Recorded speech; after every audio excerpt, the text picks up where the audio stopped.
NFC spiritual ప్రేక్షకులకు స్వాగతం. ఈ వారం రాశిఫలాలు పరిశీలిద్దాం. ఓం వసుదేవసుతం దేవం కంసచాణూరమర్ధనం దేవకీ పరమానందం కృష్ణం వందే జగద్గురుం. శ్రీ రాధాకృష్ణాభ్యాం నమః. కృష్ణం వందే జగద్గురుం, అర్జునం వందే జగదేక వీరం.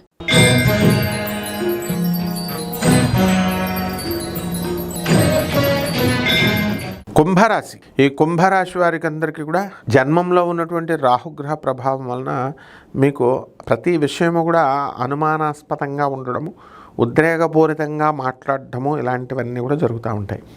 అయితే ఏలినాటి శని జరుగుతుంది కాబట్టి మీరు ఈ పాపం ఎంత మంచి ఉద్దేశంతో ఇతరులకు మంచి చేయాలనేటటువంటి ఉద్దేశంతో మీరు చేస్తున్నప్పటికీ కూడా మీ పైన నిందలు రావడము ఇలాంటివన్నీ కూడా జరుగుతాయి. మీరు అనుకున్నంతగా మీకు పనులు రావలేదండి, ఇంకా వృత్తిలో నేను ఇంకా స్టాండర్డ్ అవ్వలేదండి అనేటటువంటి ధోరణిలో మీరు ఉండడం జరుగుతుంది. ఇక ధనస్థానంలో ఉన్నటువంటి శనిగ్రహ ప్రభావం వలన ధనం అధికంగా మీరు సంపాదించడం అనేటటువంటివి చేస్తారు.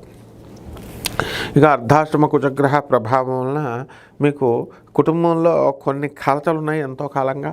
ఆ యొక్క కలతలన్నీ కూడా తీర్పడానికి మీకు అవకాశం అనేటటువంటిది కనబడుతుంది తృతీయంలో ఉన్నటువంటి ఈ యొక్క కుజగ్రహ ప్రభావం వలన. అయితే అర్ధాష్టమంలో రవి బుధులు ఉన్నారు. బుధాదిత్య యోగాన్ని ఇచ్చినప్పటికీ కూడా మీకు ఇంకా తృప్తి అనేటటువంటిది ఉండదు.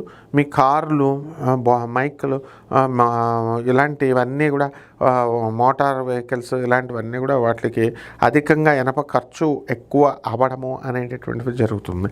అలాగే ఈ యొక్క చిట్టి పాటల వ్యాపారాలు ఎవరైతే నడుపుతున్నారో అటువంటి వాళ్ళందరూ కూడా సెక్యూరిటీ తీసుకుని మీరు కనుక అవతల వాళ్ళకి ఇవ్వకపోయినట్లయితే మీరు లాస్ అవ్వడానికి అవకాశాలు అధికంగా కనబడుతున్నాయి. కాబట్టి పరిహారాలు ఏంటంటే ఏలినాటి శని కాబట్టి శని జపం చేసుకోండి, శని స్తోత్రాలు చదవండి, శనికి కిలోంపావు నల్ల నువ్వులను నల్లని వస్త్రాలని దానం చేసుకోండి. శనివారం నాడు ఉదయం 8 గంటలకి జమ్మి చెట్టుకు నీళ్లు పోయండి, బ్రహ్మాండంగా ఉంటుంది, సరిపోతుంది.